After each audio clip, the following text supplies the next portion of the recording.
கெளம்பாக்கம் new bus stand, அதாவது கலைஞர் நூற்றாண்டு பேருந்து முனையம் எப்படி இருக்குன்ற எங்களோட எக்ஸ்பீரியன்ஸை தான் இந்த வீடியோவில் முழுக்க முழுக்க நீங்கள் பார்க்க போகிறீங்க. ஸோ வீடியோவை கடைசி வரைக்கும் ஸ்கிப் பண்ணாமல் பாருங்கள். வாங்க நம்ம வீடியோக்குள்ளே போகலாம். இந்த நியூ பஸ் ஸ்டாண்ட் திறந்ததுக்கான மெயின் காரணமே வீக்கெண்ட்ஸ்லேயும் ஃபெஸ்டிவல் டேஸ்லேயும் கோயம்பேடு பஸ் ஸ்டாண்டாடையும் ஜிஎஸ்டி ரோடாடையும் அவரை டிராஃபிக் ஜாமை குறைக்கிறதுக்காகவும், ரெண்டாவது பேசஞ்சர்ஸ் அவங்கவுங்க சொந்த ஊருக்கு ஈஸியாக ட்ராவல் பண்ண முடியுன்றதுக்காகவும் தான் இந்த பஸ் ஸ்டாண்ட் வந்து ஓப்பன் பண்ணியிருக்காங்க. ஃபஸ்ட்டு நான் இந்த மோட் ஆஃப் டிரான்ஸ்போர்ட்டில் இந்த பஸ் ஸ்டாண்டுக்கு வந்தேன்றதை பற்றி சொல்லிடுறேன். அதுக்கப்புறம் கவர்மெண்ட் அண்டு ப்ரைவேட் வெஹிக்கிள்ஸ் நம்ம எதை வச்சு நம்ம இந்த பஸ் ஸ்டாண்டுக்கு வர முடியுன்றதை பற்றியும் சொல்கிறேன். ஃபஸ்ட்டு என்ட்ரன்ஸ்லேருந்து வந்து பார்த்தீங்கன்னா ஒரு 2 to 300 minutes நீங்கள் ட்ராவல் பண்ணி வந்தால் தான் இந்த என்ட்ரன்ஸ் கிட்டேயே நீங்கள் வர முடியும். அதாவது இந்த ஆர்ச்சிலேருந்து இந்த பஸ் ஸ்டாண்டோட என்ட்ரன்ஸ்க்கு வந்து பார்த்தீங்கன்னா நீங்கள் 2 to 300 minutes வந்து ட்ராவல் பண்ணி வரணும். நான் வந்து பார்த்தீங்கன்னா பைக்கில் தான் வந்தேன். ஸோ அங்கே வந்து பார்த்தீங்கன்னா பார்க்கிங் ஃபெசிலிட்டிஸ்லாம் இருக்குது. இங்கே வந்து பாருங்க நான் பார்க்கிங் வந்து போடுறேன். 3 ஹவர்ஸ்க்கு வந்து பார்த்தீங்கன்னா 10 rupees வாங்குறாங்க. ஸோ 6 ஹவர்ஸுக்கு 20, 12 ஹவர்ஸ்க்கு வந்து பார்த்தீங்கன்னா 30, 24 ஹவர்ஸ்க்கு வந்து 40. இது பைக்குக்கு இதுலேருந்து 10 ரூபா அதிகமாக போட்டிங்கன்னா காருக்கு மேலே ஒரு 10 ரூபா நீங்கள் கொடுக்குற மாதிரி இருக்கும். பட் ஹவர்ஸ் எல்லாமே சேம் தான். அதுலேயே லெவல் 1 லெவல் 2 பார்க்கிங் இருக்குது. நான் லெவல் 1 தான் விட்டேன். ஏன்னா அந்த லெவலுக்கு வண்டிக்கு அவ்வளோவா இல்லை, அதனால் அங்கே தான் விட்டேன். நீங்கள் அங்கேருந்து வந்து பார்த்தீங்கன்னா லிஃப்ட் மூலியமாகவும் நீங்கள் பஸ் ஸ்டாண்டுக்கு மேலே வந்துடலாம். இல்லை நான் நடந்தே வந்துடுறனாலும் நீங்கள் அங்கங்கே போர்டு வச்சுருப்பாங்க, நீங்கள் அதை ஃபாலோ பண்ணிக்கிட்டே நீங்கள் பஸ் ஸ்டாண்டுக்கு நடந்தே கூட வந்துடலாம். நெக்ஸ்ட்டு கவர்மெண்ட் டிரான்ஸ்போர்ட் மூலியமாக நீங்கள் எப்படி இங்கே வரதுன்ற பற்றி சொல்லிடுறேன். உங்களுக்கு கோயம்பேடுலேருந்து பார்த்தீங்கன்னா மார்னிங் 4 to 10 வரைக்கும் பார்த்தீங்கன்னா 3 minutesக்கு ஒரு பஸ் வந்து ஒன்று பைபாஸில் வரும், இன்னொன்று சிட்டிக்குள்ளே வரும். அதே போல் 10 to 5க்கு வந்து பார்த்தீங்கன்னா எவ்ரி 15 minutesக்கு ஒரு பஸ் வந்து கோயம்பேடுலேருந்து கிளம்பாக்கத்துக்கு வரும். அதே போல் திரும்பி ஈவினிங் 5 to நைட்டு 10க்கும் சேம் உங்களுக்கு 3 minutesக்கு ஒரு பஸ்ஸுன்ட்டு பைபாஸில் ஒன்று வரும். அதே போல் சிட்டிக்குள்ளேயும் வரும். நீங்கள் அதை யூஸ் பண்ணி கூட கிளம்பாக்கம் பஸ் ஸ்டாண்டுக்கு எம்டிசி பஸ் ஸ்டாண்டுக்கு வந்து நீங்கள் இறங்கிடலாம். இறங்கின அப்புறம் அங்கே ஒரு சப்வே இருக்குது. அந்த சப்வே வழியாக வந்தீங்கன்னா ஒரு எஸ்கலேட்டர் இருக்குது. அதில் ஏறி வந்தீங்கன்னா நீங்கள் இந்த பஸ் டெர்மினஸ்குள்ளே நம்ம வந்துடலாம். கோயம்பேடில் இருந்து மட்டும் இல்லை, நீங்கள் மற்ற எல்லா இடத்துலேருந்து ஃபார் எக்ஸாம்பிள் வந்து பார்த்தீங்கன்னா டீனர்லேருந்து கூட வரலாம், பிராட்வேலேருந்து கூட வரலாம், நீங்கள் கிடிலேருந்து கூட வரலாம். அங்கேருந்து உங்களுக்கு வந்து பார்த்தீங்கன்னா எம்டிசி பஸ்ஸஸ் வந்து இந்த புது நியூ பஸ் ஸ்டாண்டுக்கு வந்து அவங்க ஆப்ரேட் பண்ணிட்டு தான் இருக்காங்க.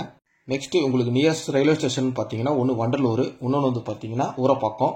வண்டலூர்லேருந்து நீங்கள் டுவர்ட்ஸ் ஊரப்பாக்கம் வழியாக வரணும். அதே போல் ஊரப்பாக்கத்தில் இருக்கீங்கன்னா டுவர்ட்ஸ் நீங்கள் வண்டலூர் வழியாக வந்தீங்கன்னா இது ரெண்டுத்துக்கும் நடுவில் தான் இந்த நியூ பஸ் ஸ்டாண்ட் வந்து இருக்குது. அங்கேருந்து நீங்கள் வந்து பார்த்தீங்கன்னா பஸ் கூட ஏறி வரலாம், எம்டிசி பஸ்ஸஸ். அது இல்லாமல் நீங்கள் ஷேர் ஆட்டோவோ இல்லை ப்ரைவேட்டாக ஒரு ஆட்டோ பிடிச்சோ இல்லை கேப் பிடிச்சோ கூட நீங்கள் வரலாம். வந்து அவங்க உள்ளேயே கூட வந்து விடுவாங்க. அப்படி விடாமல் உங்களை ஆர்சிலேயே அவங்க இறக்கி விட்டா கூட அங்கேருந்து உங்களை பிக்கப் பண்ணிட்டு வரதுக்கு பேட்டரி கார்ஸ் வந்து ஃப்ரீ ஆஃப் காஸ்ட்டில் வந்து அவங்க ப்ரொவைட் பண்ணிட்டு இருக்காங்க. ஸோ நீங்கள் அது மூலியமாகவும் நீங்கள் டேரெக்டாக வந்து இந்த பிளாட்ஃபார்முக்கே நீங்கள் வந்துடலாம். இப்பொழுதைக்கு கூட்டம் கம்மியாக இருக்கவே அந்த பேட்டரி கார்ஸ் வந்து உங்களுக்கு கரெக்டாக கேப்பபுளாக இருக்கும். பட் கூட்டம் அதிகமாகும் போது அது பத்துமான்றது சந்தேகம் தான். நெக்ஸ்ட்டு நீங்கள் இதெல்லாம் முடிச்சுட்டு அந்த பஸ் ஸ்டாண்டுக்குள்ளே என்ட்ரு ஆகும்போது, அதாவது என்ட்ரி நுழைவாயில் அதுக்குள்ளே நீங்கள் வரும்போது வந்து பார்த்தீங்கன்னா உங்களுக்கு வந்து ஒரு ஏர்போர்ட்குள்ளே ஒரு ஃபீல் அது கொடுக்கும். அந்த லெவலுக்கு அவங்க சூப்பராக வந்து கன்ஸ்ட்ரக்ட் பண்ணியிருக்காங்க. அதே மாதிரி அங்கங்கே வால்லெல்லாம் பெயிண்டிங்லாம் பண்ணியிருக்காங்க. அது என்ட்ரன்ஸ்கோட ரைட் ஹேண்ட் சைட்லேயே நீங்கள் வந்து பார்த்தீங்கன்னா ட்ராலிலாம் வச்சுருப்பாங்க. ஸோ நீங்கள் நிறைய லக்கேஜ் எடுத்துகிட்டு வந்தீங்கன்னா அந்த ட்ராலியில் வச்சு கூட நீங்கள் எடுத்துகிட்டு வரலாம். உள்ளே வந்த உடனே கிரவுண்ட் ஃப்ளோர் அண்ட் ஃபர்ஸ்ட் ஃப்ளோரை உங்களால் பார்க்க முடியும். ஃபர்ஸ்ட் ஃப்ளோர் போகிறதுக்கு அவங்க எஸ்கலேட்டர் ப்ரொவைட் பண்ணிருக்காங்க, மேலே போகிறதுக்கும் கீழே வரதுக்கும். அதே போல் நிறைய கடைங்க ஒன்றும் வந்து காலியாக தான் இருக்குது. இப்போதைக்கு 2 ஆவின் ஸ்டோர் இருக்குது. அதுக்கப்புறம் வந்து பார்த்தீங்கன்னா உங்களுக்கு 24/7 வந்து ஹாஸ்பிட்டலைஸ் எதனா எமர்ஜென்சி ஆனாலும் சரி, மெடிசன்ஸ் எதனா கொடுக்கறதுக்காக அங்கே காவேரி ஹாஸ்பிட்டலோட 24/7 எமர்ஜென்சி சர்வீஸ் வந்து அவங்க கொடுத்துருக்காங்க. நெக்ஸ்ட்டு வந்து பார்த்தீங்கன்னா பாத்ரூம் ஃபெசிலிட்டிஸ் நல்லா பண்ணி கொடுத்துருக்காங்க. அதாவது பார்த்தீங்கன்னா லேடிஸ், ஜென்ட்ஸ், டிரான்ஸ்ஜெண்டர் அவங்களுக்கும் வந்து பார்த்தீங்கன்னா ஒரு பாத்ரூம் ஃபெசிலிட்டி கொடுத்துருக்காங்க. அதே மாதிரி வந்து ஃபீடிங் ரூம்ஸும் தனியாக வந்து கொடுத்துருக்காங்க குழந்தைங்களுக்குன்னு. அது இல்லாமல் மொத்தம் வந்து பார்த்தீங்கன்னா 5 பே இருக்குது. மொத்தமாக 14, அதுக்குள்ளே 14 பிளாட்ஃபார்ம் இருக்குது. அதில் வந்து பார்த்தீங்கன்னா 3 பே வந்து கவர்மெண்ட் பஸ்ஸஸ்க்கும் 2 பே வந்து ஆம்னி பஸ்ஸஸ்க்கும் கொடுத்துருக்காங்க. நெக்ஸ்ட்டு அந்தந்த பேவோட என்ட்ரன்ஸ்லேயே வந்து பார்த்தீங்கன்னா எந்தெந்த ஊருக்கு போகுதுன்றதையும் அவங்க க்ளீனாக மென்ஷன் பண்ணியிருப்பாங்க. ஸோ நீங்கள் அதை பார்த்து கூட போகலாம்.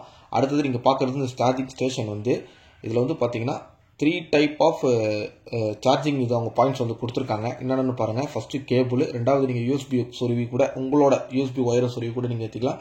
இல்லை டேரெக்டாக நீங்கள் வந்து உங்கள் சார்ஜரே போட்டுட்டு கூட நீங்கள் சார்ஜ் ஏற்றிக்கலாம். ட்ரிங்கிங் வாட்டர், அதாவது குடிக்கிற தண்ணிக்கான ஃபெசிலிட்டிஸும் அவங்க நல்லா பண்ணியிருக்காங்க. பஸ் ஸ்டாண்டையும் ரொம்ப நீட்டாக அவங்க க்ளீன் பண்ணிட்டு இருக்காங்க. ரெண்டாவது வந்து பார்த்தீங்கன்னா ஒரு பேலையும் அந்த உட்காரத்துக்கு அவங்க பிளாஸ்டிக் சேர் போட்டிருக்காங்க. ஆனால் அது எவ்வளோ நாள் தாங்கன்றது நம்மளுக்கு தெரில. ஆனால் லுக் வைஸில் வந்து பார்த்தீங்கன்னா அது நல்லா லுக் எடுத்து கொடுக்குது பஸ் ஸ்டாண்டில் அந்த பிளாஸ்டிக் சேர்ஸு. அப்புறம் அங்கங்கே பார்த்தீங்கன்னா டஸ்ட்பின்ஸும் ஃபெசிலிட்டிஸும் ப்ரொவைட் பண்ணியிருக்காங்க. அதே போல் பஸ் ஸ்டாண்டை வந்து க்ளீன் பண்ணுறதுக்கு ப்ரைவேட் கம்பெனி கிட்ட கான்ட்ராக்ட் மாதிரி கொடுத்துருக்காங்க. ஸோ அதனால் அவங்க பக்காவாக க்ளீன் பண்ணி அங்கே வச்சுருக்காங்க. நம்மளும் அதே போல் நம்ம பக்காவாக இதை க்ளீனாக நம்ம வச்சுக்கணும். அது நம்மளோட கடமை. அதே போல் எஃப்டிசி டிப்போலையும் சரி, இங்கே ஒரு பேலையும் சரி இன்ஸ்பெக்டர் உட்காந்துருக்காங்க. அவங்ககிட்டயும் நீங்கள் போய் கேட்டிங்கன்னா அவங்க உங்களுக்கு ஹெல்ப் பண்ணுவாங்க. அது மட்டும் இல்லாமல் அங்கங்கே மே ஐ ஹெல்ப் யூன்னு சொல்லிட்டு போர்டு வச்சு உட்காந்துட்டு இருக்காங்க. ஸோ நீங்கள் அவங்ககிட்ட போய் இன்ஃபர்மேஷன் கேட்டாலும் அவங்களும் உங்களுக்கு ஹெல்ப் பண்ணுவாங்க. அடுத்த முக்கியமான விஷயம் அங்கேருந்து நான் கேட்டு தெரிஞ்சுக்கினது அது என்னன்னு பார்த்தீங்கன்னா, ஜான் 20 வரைக்கும் உங்களுக்கு கோயம்பேடுல இருந்தோம் அதே போல் இந்த பஸ் ஸ்டாண்டில் இருந்தோம் பஸ்ஸஸ் எப்பயும் போல ஆப்ரேட் பண்ணுவாங்களாம்.